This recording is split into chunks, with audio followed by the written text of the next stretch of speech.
बच्चों, आज की इस वीडियो में हम बात करेंगे चैप्टर 12 साउंड, जिसका अर्थ है ध्वनि। इसके सभी अभ्यास के प्रश्नों का उत्तर देने का प्रयास किया हूं, तो आप स्टेप बाय स्टेप सभी प्रश्नों का उत्तर देखें। तो चलिए क्वेश्चन पर चलते हैं हम लोग। प्रश्न संख्या 1 है, ध्वनि क्या है और यह कैसे उत्पन्न होती है। तो देखिए, ध्वनि एक ऊर्जा का ही रूप है जिसके कारण हम सुन पाते हैं, और ये ध्वनि तभी उत्पन्न होती है जब वस्तु कोई कंपन करती है, जैसे कि हारमोनियम हो गया और सितार के तार का कंपन करना। तो इस प्रकार हमारा ध्वनि होता है। ध्वनि एक ऊर्जा का ही रूप होता है, और यह कोई वस्तु जब कंपन करती है तो यह ध्वनि उत्पन्न होती है। तो इस प्रकार हम अगले क्वेश्चन पर चलते हैं। प्रश्न संख्या 2 है, एक चित्र की सहायता से वर्णन कीजिए कि ध्वनि के स्रोत के निकट वायु में संपीड़न तथा विरलन कैसे उत्पन्न होती है। तो प्रयोग द्वारा हम यह देखेंगे कि हमारा ध्वनि के स्रोत के निकट वायु में संपीड़न तथा विरलन कैसे उत्पन्न होती है। तो सबसे पहले चित्र हम एक ले लेते हैं। चित्र में है कपमान वस्तु द्वारा किसी माध्यम में संपीड़न व विरलन श्रेणी। तो सबसे पहले हम एक स्वरित्र द्विभुज लेंगे जिसको ट्यूनिंग फोर्क बोलते हैं। ये ध्वनि का स्रोत है, जिसका ये वाली हिस्सा हमारा ध्वनि का स्रोत है, और ये फर्स्ट वाली में हमारा संपीड़न है और सेकेंड वाली में विरलन। और इसी प्रकार हम दो ले लिए हैं, 2 संपीड़न और 2 विरलन ले लिए हैं। तो आगे चलिए चलते हैं। जब देखिए, जब आगे की ओर कंपन करती है, यानी कि ट्यूनिंग फोर्क जो कि ये आगे वाली जो हिस्सी है उस पर जब कंपन करती है, तो अपने सामने की वायु को धक्का देकर संपीड़ित करती है। यानी जो ए वाली होती है इसको संपीड़ित करती है, यानी कि दबाती है, और इस प्रकार एक उच्च दाब का क्षेत्र उत्पन्न हो जाता है। इस क्षेत्र को संपीड़न सी कहते हैं। तो देखिए, संपीड़न सी यही वाला है। तो इस प्रकार जब आगे की ओर कंपन करेगी तब बात कही जा रही है ट्यूनिंग फोर्क की। अब नेक्स्ट दिया है, यह संपीड़न कपमान वस्तु जैसे ट्यूनिंग फोर्क से दूर आगे की ओर गति करता है, यानी कि ये हिस्सी जो आगे की ओर गति कर रही है, इस प्रकार से इसके बारे में कह रही है। और इसी प्रकार जब तीसरा है, इसमें जब ट्यूनिंग फोर्क की भुजा वापस अंदर की ओर पीछे की ओर कंपन करती है, तो निम्न दाब का क्षेत्र उत्पन्न होता है, जिसे विरलन आर कहते हैं। यानी कि वापस जब होती है, वापस कहने का मतलब पीछे की ओर आती है, तो इसमें विरलन आर की निम्न दाब का क्षेत्र बनता है। तो इस प्रकार हम देखते हैं, इस प्रकार जब वस्तु कंपन करती है तो वायु में संपीड़न और विरलन की एक श्रेणी बन जाती है, और यही संपीड़न और विरलन ध्वनि तरंग बनाते हैं, जो कि माध्यम से होकर संचरित होती है। अगला प्रश्न संख्या 3 है, किस प्रयोग से यह दर्शाया जा सकता है कि ध्वनि संचरण के लिए एक द्रव्यमात्मक माध्यम की आवश्यकता होती है। तो इसे भी हम प्रयोग द्वारा देखेंगे कि ध्वनि की संचरण के लिए, यानी कि एक स्थान से दूसरे स्थान को जाने के लिए द्रव्यमात्मक माध्यम की आवश्यकता होती है। तो सबसे पहले हम कार्य विधि में ले लेंगे जो हमें प्रयोग करना है।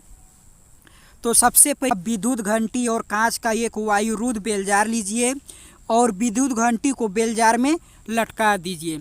और दूसरी बात ये रही कि बेलजार को एक निर्वात पंप से भी जोड़िए, और घंटी के स्विच को दबाने पर उसकी ध्वनि हो वो सुन सकते हैं आप।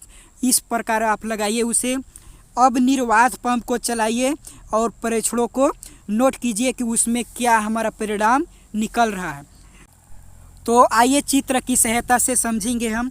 तो सबसे पहले एक बेलजार है, इसके बाद इस बेलजार को निर्वात पंप से जोड़ दिया गया, और इसको विद्युत घंटी को यहाँ पर लगाई गई, और इसके 2 सिरों से एक स्विच के लिए निकाली गई और एक विद्युत धारा के लिए यहाँ से निकाली गई, और ये वाला जो बीच की है इसको कारक बोला जाता है। तो इस प्रकार हम इसे एक तरह से निर्वात पंप से जोड़कर इसके अंदर से सभी हवाओं को निकाल दिया जाएगा। निर्वात के मतलब कि हवा विहीन, यहाँ पर वायु नहीं रहेगी। तो इस प्रकार इस चित्र की सहायता से दर्शाया गया है। अब अगला में हम देखेंगे प्रेक्षण। इसमें प्रेक्षण हमारा क्या क्या हुआ। तो देखिए, जैसे जैसे अधिकाधिक वायु पात्र से निकलती जाती है, घंटी की ध्वनि धीमी होती जाती है। यानी कि जो निर्वात पंप लगी है हमारी इसमें, इससे हमारी वायु बाहर की ओर निकाली जा रही है। और जैसे जैसे इस जार से वायु बाहर निकल रही है, उस प्रकार हमारा ध्वनि की आवाज़ धीमी होती जा रही है। और जब बेलजार से संपूर्ण वायु निकल जाती है, यानी कि पूरे से पूरी वायु निकल जाती है, तब ध्वनि बिल्कुल सुनाई नहीं दे रही है। अतः ध्वनि तरंगों को ले जाने के लिए द्रव्यमात्मक माध्यम की आवश्यकता होती है। तो इस प्रकार परीक्षण द्वारा हमें प्राप्त होता है कि इस बेलजार से जब सभी हवाएं निकाल दी गई तो इसमें से आवाज़ आना एकदम बंद हो गई, जिससे कि हमें यह महसूस होता है, यह परिणाम होता निकलता है कि एक ध्वनि तरंग के चलने के लिए द्रव्यमात्मक माध्यम की आवश्यकता होती है। तो इस प्रकार हम निष्कर्ष इसका निकालेंगे कि ध्वनिक द्रव्यमात्मक के बिना संचरित नहीं हो सकती है। तो इस प्रकार हम नेक्स्ट क्वेश्चन पर चलते हैं। प्रश्न संख्या 4 है, ध्वनि तरंगों की प्रकृति अनुदैर्घ्य क्यों होती है। तो सबसे पहले हम इसका आंसर देखेंगे। जब माध्यम के कण का विस्थापन तरंग संचरण की दिशा के समांतर हो तो उसे अनुदैर्घ्य तरंग कहते हैं। अनुदैर्घ्य तरंग के मतलब कि इस प्रकार से तरंगें चलती हैं, इसे अनुदैर्घ्य तरंग बोलते हैं। तो जो ध्वनि की तरंगें होती हैं वो इसी प्रकार से गति करते हैं। जब कणों से टकराती हैं इनकी तरंग, तो इस प्रकार से ये अपना तरंग बना लेती हैं, जिसे हम लोग अनुदैर्घ्य तरंग बोलते हैं। तो देखिए, संचरण की ही दिशा के समांतर हो जाती है तो उसे अनुदैर्घ्य तरंग कहते हैं। और ध्वनि की जो तरंग होती है संपीड़न और विरलन के रूप में संचरित होती है। संपीड़न और विरलन के बारे में हम पीछे बात कर चुके हैं। तथा माध्यम के वायु के कण आगे पीछे तरंग के संचरण के समांतर दिशा में ही गति करते हैं, अतः ध्वनि तरंगों को अनुदैर्घ्य तरंग कहते हैं। इस प्रकार से चलने की क्रिया को ही ध्वनि तरंगों को अनुदैर्घ्य तरंग कहा जाता है। और 5वां क्वेश्चन है इस प्रकार हमारा, ध्वनि का कौन सा अभिलक्षण यानी कि गुण किसी अंधेरे कमरे में बैठे आपके मित्र की आवाज़ को पहचानने में आपकी सहायता करता है। यानी कि कोई भी अपना व्यक्ति हो या तो मित्र हो, तो उनकी आवाज़ हम क्यों पहचान लेते हैं उसके बारे में ये कहा जाता है।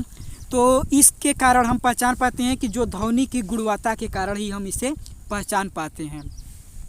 और इस प्रकार हमारा 6वां प्रश्न है, तड़ित की चमक यानी कि जो बादल की ओर से चमकती है उसके बारे में कहा जा रहा है, तथा गर्जन के साथ साथ उत्पन्न होती है। यानी कि तड़ित, चमक तथा गर्जन साथ साथ एक ही बार उत्पन्न होती है, लेकिन चमक दिखाई देने के कुछ सेकंड बाद गर्जन सुनाई देती है। ऐसा क्यों होता है। यानी कि जो तड़ित चमक होती है, चमकता है तो दिखता है पहले, लेकिन उसकी जो बाद में आवाज़ आती है, ऐसा क्यों होता है, एक साथ क्यों नहीं आता है, इसके बारे में कहा जा रहा है। तो देखिए, ऐसा प्रकाश की काफ़ी ऊंच चाल के कारण होता है। क्योंकि देखिए, प्रकाश की जो चाल होती है 3 × 10⁸ यहाँ पर इस प्रकार रहेगा। 10⁸ यहाँ पर तो 108 दे दिया है मीटर प्रति सेकेंड, लेकिन यहाँ पर होता है 3 × 10⁸ मीटर प्रति सेकेंड होती है। जबकि ध्वनि की चाल कितनी होती है, 346 मीटर प्रति सेकेंड। स्पष्ट ध्वनि को आकाश से धरती तक आने में कुछ समय लग जाता है, परंतु प्रकाश लगभग तुरंत ही दिखाई दे जाती है इस कारण। तो इस प्रकार हम अगले क्वेश्चन पर चलते हैं। प्रश्न संख्या 8 है, 2 बालक किसी एल्युमिनियम पाइप के 2 सिरों पर हैं। यानी कि मान लीजिए कोई एल्युमिनियम की एक पाइप है, एक बालक यहाँ पर है एक सिरे पर, दूसरी बालक यहाँ पर है दूसरे सिरे पर। एक बालक पाइप के एक सिरे पर पत्थर से आघात करता है, यानी कि मान लीजिए ए बालक अब पत्थर से इस सिरों को आघात करता है यानी कि मारता है, तो दूसरे सिरे पर स्थित बालक तक वायु तथा एल्युमिनियम से होकर जाने वाली ध्वनि तरंगों द्वारा लिए गए समय का अनुपात ज्ञात कीजिए। यानी कि जो ये बालक यहाँ पर आघात कर रही है, यहाँ पर एल्युमिनियम ये धातु और वायु के साथ द्वारा इस बालक तक आवाज़ आ रही है, तो इसमें जितना समय लगा होगा उसकी हमें अनुपात निकालना है। तो सबसे पहले देख लेते हैं इसमें दिया का है, हम देख लेते हैं। तो देखिए इसमें दिया है ध्वनि की, इसमें चाल बताएगी ध्वनि का वेग।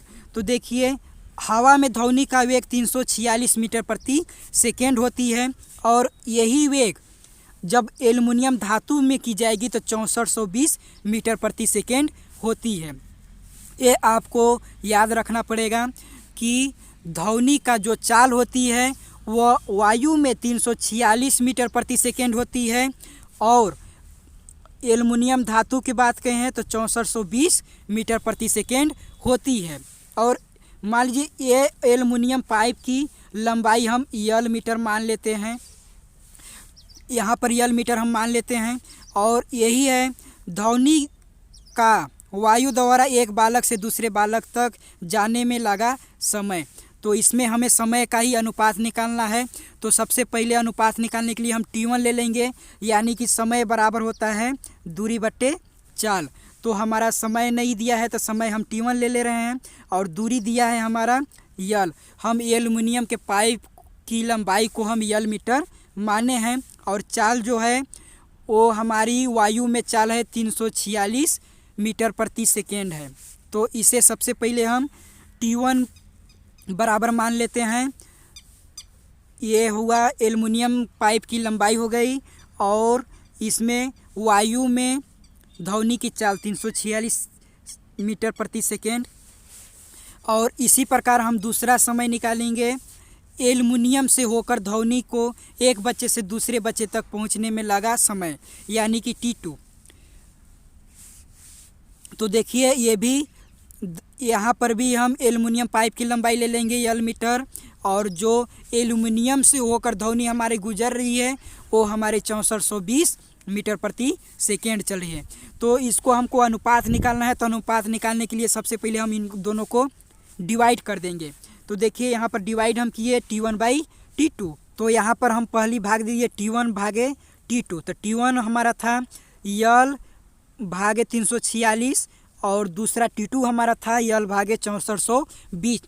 तो देखिए जब ये 6420 को हम ऊपर लाएंगे तो ये हमारा मल्टीप्लाई में चेंज हो जाएगा। तो देखिए T1 को हम मान लेते हैं इतना ही यल बाई 346, और यहाँ पर हम गुणे में ले लेते हैं। इस यल को हम नीचे कर देते हैं और 6420 को ऊपर कर देते हैं, तो ये हमारे मल्टीप्लाई में चेंज हो जाएगी। जब चेंज हो जाएगी तो यहाँ पर देखिए यल से यल कैंसिल हो जाएगी, यानी कि कट जाएगी। तब हमारी बचेगी 346 और 6420, 6420 भागे 346। और जब हम यहाँ पर भाग देंगे, डिवाइड करेंगे, तो हमारा 18.55 आएगी। तो इस प्रकार हमारा ये हमारा T1 का मान है और ये हमारा T2 के मान है। तो देखिए T1/T2 हमारा निकल गई। T1 का मान है 18.55 और T2 का मान है हमारा 1। तो इस प्रकार हमारा 8 नंबर प्रश्न संख्या 8 समाप्त हुआ। अगले प्रश्न पर चलते हैं। प्रश्न संख्या 9 है, किसी ध्वनि की स्रोत की आवृत्ति 100 हर्ट्ज है, 1 मिनट में कितनी बार कंपन करेगा। तो ये हमें नंबर बताना है कि कितनी बार कंपन करेगा। सबसे पहले जान लेते हैं कि आवृत्ति क्या होती है। तो आवृत्ति, जो ध्वनि की आवृत्ति होती है वह 1 सेकेंड में जितनी बार कंपन करेगी उसी को हम आवृत्ति बोलते हैं। तो देखिए आवृत्ति निकालने के लिए कंपनों की संख्या और उसी में लिया गया समय बटे में होती है। तो इस प्रकार हम किसी भी चीज़ की आवृत्ति निकाल सकते हैं। तो आवृत्ति को सबसे पहले इस प्रकार से संकेत दिया जाता है और नंबर के लिए कंपनों की संख्या के लिए हम n देते हैं और समय के लिए t। और जहाँ पर n है वो कंपनों की संख्या है और जो v आकार की दिखाई दे रही है ये आवृत्ति है और t ये समय दिया गया है। तो हमें नंबर निकालना है, कंपनों की संख्या निकालना है, तो हम n = लिखेंगे v/t। तो यहाँ पर नंबर हमारी निकल जाएगी। जो यहाँ पर हमारी आवृत्ति दिया हुआ था वो हमारी 100 हर्ट्ज दिया था, तो इसीलिए हम यहाँ इसके जगह पर 100 लिख दिए और t यानी कि 1 सेकेंड का मान दिया था।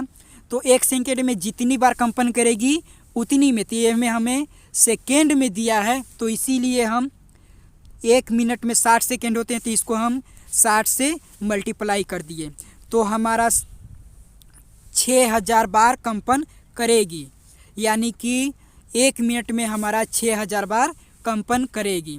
ये हमारी कंपनों की संख्या निकल गई, यानी n की मान हमारी निकल गई। एक और विधि इसमें देख लेते हैं जिसको वैकल्पिक विधि भी कहा जा सकता है।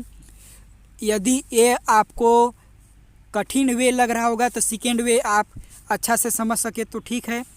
वैकल्पिक विधि में किस प्रकार ये लगेगा, तो देखिए वैकल्पिक विधि में हमारा जो आवृत्ति दिया वो 100 हर्ट्ज दिया है। इसका अर्थ है कि 1 सेकेंड में कंपनों की संख्या कितनी, 100 बार।